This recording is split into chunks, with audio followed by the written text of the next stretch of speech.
अमीर दिखने और असल में अमीर होने, इन दोनों के बीच ना एक बहुत बड़ी खाई है। और आज के दौर में खासकर सोशल मीडिया पर ये खाई और भी ज्यादा चौड़ी और कह सकते हैं खतरनाक नजर आती है। बिल्कुल, हम सब ने देखा है। हाँ, वो शानदार छुट्टियों की तस्वीरें, नई नई गाड़ियां, डिजाइनर कपड़े, ये सब देखकर एक दबाव बनता है। और उसी दबाव में लोग ईएमआई, कर्ज और तनाव के एक ऐसे जाल में फंस जाते हैं जहां वो पैसा तो कमा रहे होते हैं लेकिन अपनी संपत्ति को धीरे धीरे जला रहे होते हैं। ये एक ऐसा सच है जिसे सुनने में थोड़ी चुभन होती है और आज हम इसी पर गहराई से बात करने वाले हैं। अच्छा? हाँ, हमारी आज की चर्चा का आधार है थॉमस जे स्टैनली की किताब स्टॉप एक्टिंग रिच। और ये किताब सिर्फ पैसे के बारे में नहीं है। नहीं, ये मनोविज्ञान, सामाजिक दबाव और हमारी अपनी प्राथमिकताओं के बारे में है। सही कहा। और मुझे लगता है कि आज के दौर में तो ये किताब और भी ज्यादा जरूरी हो गई है। तो चलिए इसे परत दर परत समझते हैं। जी। हमारे स्रोत में लेखक का एक बहुत ही दमदार कथन है। वो कहते हैं ज्यादातर लोग जो अमीर दिखते हैं असल में वित्तीय दबाव में होते हैं। ये सुनने में थोड़ा अजीब लगता है। बिल्कुल, और इसके पीछे का मनोविज्ञान बहुत दिलचस्प है। देखिए, इंसान के दिमाग में ना दो हिस्से लगातार लड़ रहे होते हैं। एक है हमारा तार्किक दिमाग जो जानता है कि बचत और निवेश जरूरी है, और दूसरा है हमारा भावनात्मक सामाजिक दिमाग जो हजारों सालों से अपने कबीले में मतलब स्वीकृति और स्टेटस चाहता है। अच्छा। और आज के दौर में एक महंगा फोन या एक लग्जरी कार उसी स्टेटस को दिखाने का सबसे आसान तरीका बन गया है। ये एक शॉर्टकट है ये बताने का कि मैं सफल हूँ। तो आज हमारी इस बातचीत का मकसद इसी छिपी हुई कीमत को समझना है और ये जानना है कि असली दौलत बनाने के सिद्धांत क्या हैं जो इस दिखावे के खेल से बिल्कुल अलग हैं। तो शुरुआत कहाँ से करें? मुझे लगता है सबसे पहले उस जाल की बात करनी चाहिए जिसमें अच्छे खासे कमाने वाले लोग भी फंस जाते हैं। कौन सा जाल? वो जाल है लाइफस्टाइल इन्फ्लेशन। Lifestyle inflation. जी, ये शब्द सुनने में थोड़ा टेक्निकल लग सकता है लेकिन इसका असर हम सब ने महसूस किया है। इसको अगर हम मतलब सरल शब्दों में समझने की कोशिश करें तो इसका मतलब है कि जैसे जैसे किसी की आमदनी बढ़ती है, हाँ, उसके खर्चे भी उसी अनुपात में या कभी-कभी तो उससे भी ज्यादा तेजी से बढ़ जाते हैं। अच्छा, जैसे पहली नौकरी में जो इंसान बस से सफर करता था, हाँ। प्रमोशन होते ही बाइक ले लेता है, सैलरी और बढ़ी तो छोटी कार आ जाती है, फिर बड़ी कार। मतलब हर सैलरी हाइक के साथ एक नया बड़ा खर्चा तैयार रहता है। आपने इसे बहुत सही तरीके से पकड़ा, लेकिन यहाँ एक और गहरी बात है। ये सिर्फ खर्चे बढ़ाना नहीं है, ये अपने आप को सुनहरी हथकड़ियों में जकड़ना है। Golden handcuffs. सुनहरी हथकड़ियां। हाँ, आपकी जीवन शैली इतनी महंगी हो जाती है कि आप उसे बनाए रखने के लिए उस नौकरी में फंसे रहने पर मजबूर हो जाते हैं, भले ही आप वहाँ खुश ना हो। आपकी बढ़ी हुई कमाई आपको आजादी देने के बजाय आपका गला घोटने लगती है। बिल्कुल। एक मिनट रुकिए, ये सब सुनने में तो बहुत अच्छा है लेकिन थोड़ा अव्यवहारिक भी लगता है। क्या हम ये कह रहे हैं कि अगर किसी ने मेहनत से पैसा कमाया है तो वो एक अच्छी गाड़ी या एक बेहतर घर का आनंद भी नहीं ले सकता? ये तो जिंदगी को नीरस बनाने जैसा हुआ। सही सवाल है। आखिरकार हम मेहनत करते ही क्यों हैं? अपनी जिंदगी को बेहतर बनाने के लिए ही तो। ये बहुत जरूरी सवाल है और इसका जवाब हाँ या नहीं में नहीं है। मुद्दा अच्छी चीजें खरीदने का नहीं है, मुद्दा उसके पीछे की नीयत और अनजाने में उसके जाल में फंसने का है। अच्छा। मनोविज्ञान में एक कॉन्सेप्ट है हेडोनिक ट्रेडमिल। अच्छा। इसका मतलब है कि जब हमें कोई नई चीज मिलती है, जैसे एक नई कार, तो हमें बहुत खुशी होती है। हाँ, होती है। लेकिन कुछ ही हफ्तों या महीनों में वो खुशी सामान्य हो जाती है। वो कार नई नहीं रहती, वो बस आपकी कार बन जाती है। और फिर उस खुशी के लेवल को बनाए रखने के लिए आपको कुछ और नया, कुछ और बड़ा चाहिए होता है। हाँ, कुछ और बड़ा चाहिए होता है। मतलब ये एक ऐसा चक्र है जिसका कोई अंत नहीं है। आप एक चीज खरीदते हैं खुश होने के लिए, वो खुशी फीकी पड़ जाती है और फिर आप अगली चीज के पीछे भागने लगते हैं। और इस पूरी प्रक्रिया में आपकी बचत शून्य हो जाती है। बिल्कुल। असली अमीर लोग इस हेडोनिक ट्रेडमिल को समझते हैं। वे अपनी खुशी चीजों से नहीं बल्कि आजादी, सुरक्षा और अनुभवों से जोड़ते हैं। और यहीं पर बात बहुत दिलचस्प हो जाती है। किताब अमीर दिखने वालों और असल में अमीर लोगों के बीच एक जमीन आसमान का फर्क बताती है। हाँ, ये इस चर्चा का सबसे महत्वपूर्ण हिस्सा है। अगर ये रास्ता यानी लाइफस्टाइल इन्फ्लेशन का रास्ता गलत है तो सही रास्ता क्या है? जाहिर है कुछ लोग तो सच में अमीर बनते हैं। किताब उनके बारे में क्या बताती है? वो ऐसा क्या अलग करते हैं? स्रोत के मुताबिक ज्यादातर असली अमीर लोग 3 बहुत ही सरल लेकिन शक्तिशाली सिद्धांतों पर चलते हैं। ठीक है। पहला, वे अपनी आमदनी से बहुत नीचे के स्तर पर एक सादा जीवन जीते हैं। इसका मतलब ये नहीं कि वे कंजूस हैं, बल्कि वो सचेत हैं। हाँ, सचेत हैं। दूसरा, वे अनावश्यक अपग्रेड से बचते हैं। सिर्फ इसलिए कि फोन का नया मॉडल आ गया है, वे उसे खरीदने नहीं भागते जब तक कि उनका पुराना फोन ठीक काम कर रहा है। और तीसरा, जो शायद सबसे ज्यादा शक्तिशाली है, तीसरा, वे चुपचाप और लगातार अपना पैसा निवेश करते हैं। और इस चुपचाप शब्द में बहुत ताकत है।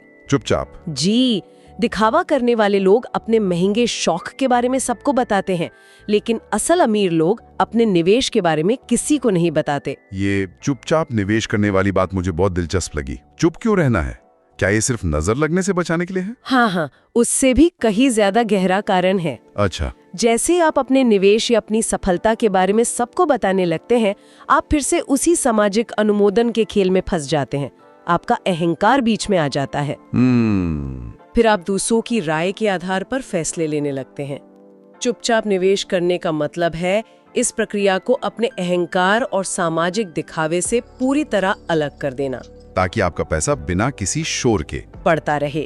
आप अपने पैसे को चक्रवृद्धि यानी कंपाउंडिंग की ताकत से बढ़ने का पूरा मौका देते हैं।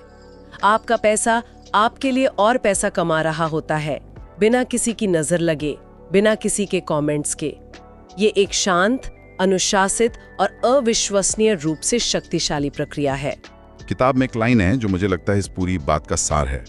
वो मंजूरी नहीं, आजादी खरीदते हैं। बिल्कुल। इस एक लाइन में बहुत गहरा मतलब छिपा है। ये इस पूरी चर्चा का दिल है। चलिए समझते हैं कि आजादी खरीदने का मतलब क्या है। बताइए। इसका मतलब सिर्फ ये नहीं है कि आपके बैंक में बहुत पैसा है। इसका मतलब है सुबह उठकर ये सोचने की आजादी कि आज मैं क्या करना चाहती हूँ, न कि आज मुझे क्या करना है। ये वो ताकत है जो आपको एक ऐसी नौकरी छोड़ने की हिम्मत देती है जो आपकी मानसिक शांति छीन रही है। ये अपने परिवार के साथ बिना किसी वित्तीय तनाव के 6 महीने की छुट्टी पर जाने का विकल्प देती है। ये आजादी अपनी शर्तों पर जिंदगी जीने की। बिल्कुल। और ये सिर्फ पैसों की आजादी नहीं, बल्कि समय और विकल्पों की आजादी है। ये तय करने की आजादी कि आप अपना समय कैसे और किसके साथ बिताना चाहते हैं। सही कहा।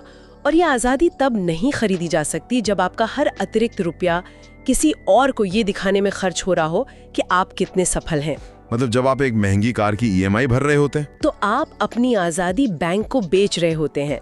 हर EMI आपकी भविष्य की आजादी का एक टुकड़ा है जो आप आज के दिखावे के लिए कुर्बान कर रहे हैं। और इसके विपरीत जब आप चुपचाप एक इंडेक्स फंड में निवेश कर रहे होते हैं, तो आप भविष्य में अपने लिए समय और विकल्प खरीद रहे होते हैं। तो ये मानसिकता में एक बहुत बड़ा बदलाव है। लेकिन इसे अमल में कैसे लाया जाए? रोजमर्रा की जिंदगी में जब कोई चीज खरीदने का मन करता है तो इस फिलॉसफी को कैसे लागू करें? यहीं पर लोग मात खा जाते हैं। आपने बिल्कुल सही नस पकड़ी है। और यहीं पर स्रोत हमें एक बहुत ही शक्तिशाली मानसिक मॉडल देता है, एक निर्णायक सवाल देता है जो हर खर्च से पहले खुद से पूछा जाना चाहिए।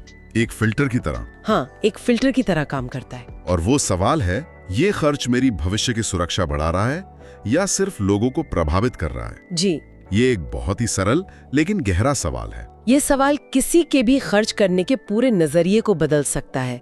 ये आपको इंस्टेंट ग्रेटिफिकेशन के जाल से बचाता है। मतलब वो अभी के अभी चाहिए वाली फीलिंग। हाँ, उस फीलिंग से हटाकर लॉन्ग टर्म लक्ष्यों पर फोकस करने में मदद करता है। जब आप एक महंगी घड़ी खरीदने वाले होते हैं और आप ईमानदारी से खुद से ये सवाल पूछते हैं, तो जवाब अक्सर बहुत स्पष्ट होता है कि ये घड़ी मेरे स्टेटस को तो बढ़ा सकती है और आपके वित्तीय सुरक्षा में इसका योगदान शून्य है, बल्कि ये उसे कम कर रही है। लेकिन क्या ये हमेशा इतना ब्लैक एंड व्हाइट होता है? मान लीजिए कोई कहता है कि मुझे एक बड़ी महंगी SUV खरीदनी है। वो तर्क दे सकता है कि ये सिर्फ प्रभाव के लिए नहीं है, ये ज्यादा सुरक्षित है। हाँ, इसमें परिवार के लिए ज्यादा जगह है। तब क्या होगा? बहुत बढ़िया पॉइंट। और यहीं पर स्रोत में एक और महत्वपूर्ण बात कही गई है। अगर जवाब साफ नहीं है तो फैसला गलत हो सकता है। अच्छा, इसका मतलब है कि कई बार हम अपने खर्चों को सही ठहराने के लिए खुद से ही बहाने बनाते हैं। हम अपनी भावनात्मक इच्छा को तर्क का जामा पहनाने की कोशिश करते हैं। हाँ, एक बड़ी कार थोड़ी ज्यादा सुरक्षित हो सकती है, लेकिन क्या एक 50 लाख की एसयूवी एक 20 लाख की सुरक्षित एसयूवी से दोगुनी से भी ज्यादा सुरक्षित है? शायद नहीं। या फिर उस 30 लाख के अंतर का असली कारण स्टेटस और प्रभाव है? ये सवाल आपको खुद के साथ ईमानदार होने पर मजबूर करता है। ये सचेत बनाम आवेगी खर्च के बीच का फर्क है, माइंडफुल वर्सेस इम्पल्सिव स्पेंडिंग। मतलब जब जवाब साफ हो कि हाँ, ये खर्च मेरी सुरक्षा बढ़ा रहा है, जैसे कि एक अच्छा स्वास्थ्य बीमा लेना या किसी स्किल को सीखने के लिए कोर्स करना, तो वो एक सचेत फैसला है। बिल्कुल। मुझे लगता है ये खुद से बातचीत करने की एक कला है, अपने असली इरादों को पकड़ने की। लेकिन जैसा मैंने पहले कहा, ये सब सुनने में बहुत अच्छा लगता है, पर असल जिंदगी में जब आप दुकान में होते हैं या ऑनलाइन कुछ देख रहे होते हैं, तो उस आवेग को नियंत्रण करना बहुत मुश्किल हो सकता है। हाँ, ये मुश्किल है। कोई प्रैक्टिकल तरीका है इसे रोकने का? हाँ, और ये नियम बहुत ही कारगर है। किताब इसे सीधे तौर पर नहीं बताती, लेकिन ये उसी मानसिकता से निकला एक बहुत ही व्यवहारिक नियम है। क्या है वो नियम? इसे 24 घंटे का नियम कहते हैं। 24 घंटे का नियम? इसका सिद्धांत बहुत सरल है। जब भी कोई बड़ी खरीदारी करने की इच्छा हो, खासकर ऐसी चीज जो आपकी जरूरत नहीं बल्कि आपकी चाहत है, तो उसे तुरंत न खरीदें। अच्छा। उसे अपनी ऑनलाइन कार्ट में डाल दें या उसके बारे में सोचें और खुद को 24 घंटे का समय दें। उसे खरीदने का फैसला 24 घंटे बाद करें। और ये मनोवैज्ञानिक रूप से इतना प्रभावी क्यों है? क्योंकि जब हम कोई नई चीज देखते हैं जो हमें पसंद आती है, तो हमारे दिमाग में डोपामाइन का एक सैलाब आता है। हमें लगता है कि उस चीज को खरीदने से हमें बहुत खुशी मिलेगी। ये एक बहुत ही शक्तिशाली भावनात्मक आवेग होता है। 24 घंटे का इंतजार इस भावनात्मक उछाल को शांत होने का समय देता है। मैंने खुद इसे आजमाया है और ये सच में काम करता है। आप किसी चीज को ऑनलाइन देखते हैं, आपको लगता है ये तो मुझे चाहिए ही चाहिए। हाँ, बिल्कुल। आप उसे कार्ट में डाल देते हैं। हाँ। अगले दिन जब आप उस कार्ट को दोबारा देखते हैं, तो शुरुआती उत्साह काफी हद तक कम हो चुका होता है। तब आप ज्यादा स्पष्ट रूप से सोच पाते हैं, क्या मुझे वाकई इसकी जरूरत है? हाँ, या क्या यह मेरे बड़े लक्ष्यों के साथ मेल खाता है? बिल्कुल। ये आपको उस भावनात्मक हाई से बाहर निकालकर तार्किक सोच के दायरे में वापस लाता है। अक्सर 24 घंटे बाद वो चीज उतनी जरूरी या आकर्षक नहीं लगती जितनी पहले लग रही थी। तो ये नियम सीधे तौर पर जीवन शैली की मुद्रास्फीति से बचने में मदद करता है। हाँ, ये आपको आवेग में आकर अपनी जीवन शैली को अपग्रेड करने से रोकता है। ये एक छोटा सा अनुशासन है, लेकिन लंबे समय में इसका वित्तीय प्रभाव बहुत बड़ा हो सकता है। ये उस सुरक्षा या प्रभाव वाले सवाल को पूछने के लिए आपको जरूरी समय और मानसिक शांति देता है। बिल्कुल। तो अब तक की हमारी बातचीत का सार ये है कि असली अमीर बनने का रास्ता दिखावे से होकर नहीं गुजरता, बल्कि ये एक अंदरूनी मानसिकता और अनुशासन का खेल है। सही कहा। चलिए मुख्य बातों को एक बार फिर से देख लेते हैं, एक फ्रेमवर्क की तरह। ठीक है। लाइफस्टाइल इन्फ्लेशन और हेडोनिक ट्रेडमिल। ये समझना कि ज्यादा पैसा अपने आप में आजादी नहीं लाता, अगर उसे सही तरीके से मैनेज ना किया जाए। जी। दूसरा, अपनी मानसिकता को बदलिए। मंजूरी और दिखावे के लिए चीजें खरीदने के बजाय आजादी और सुरक्षा के लिए संपत्ति बनाने पर ध्यान केंद्रित करें। याद रखें, असली दौलत वो है जो दिखती नहीं। तीसरा, असली अमीर लोगों की आदतों को अपनाएं। सादगी से जीना, अनावश्यक अपग्रेड से बचना और सबसे जरूरी, चुपचाप और लगातार निवेश करना। हाँ, अपने पैसे को अपने लिए काम पर लगाएं और उसे चक्रवृद्धि की शक्ति से बढ़ने दें। और चौथा, अपने पास 2 शक्तिशाली व्यावहारिक उपकरण रखें। हर बड़े खर्च से पहले खुद से वो एक सवाल पूछना, क्या ये मेरी सुरक्षा बढ़ा रहा है या सिर्फ दूसरों पर प्रभाव डाल रहा है? और अगर जवाब धुंधला लगे, तो आवेगपूर्ण खरीदारी से बचने के लिए 24 घंटे के नियम का इस्तेमाल करें। ये छोटा सा ब्रेक आपके हजारों लाखों रुपए बचा सकता है और आपको अपने वित्तीय लक्ष्यों के रास्ते पर बनाए रख सकता है। यह एक बहुत ही मजबूत फ्रेमवर्क है। तो इस चर्चा को समाप्त करने से पहले हम अपने श्रोताओं के लिए एक विचार छोड़ना चाहेंगे। जरूर। यह एक सवाल है जो इस पूरी बातचीत के सार से जुड़ा है और यह हर किसी को अपने जीवन के डिजाइन के बारे में सोचने पर मजबूर कर सकता है। सवाल यह है, अगर सामाजिक दिखावे और दूसरों की राय का कोई दबाव ना हो, अगर आपको किसी को कुछ भी साबित नहीं करना हो, तो किसी व्यक्ति की वित्तीय आदतें और जीवन के लक्ष्य कितने अलग दिखेंगे?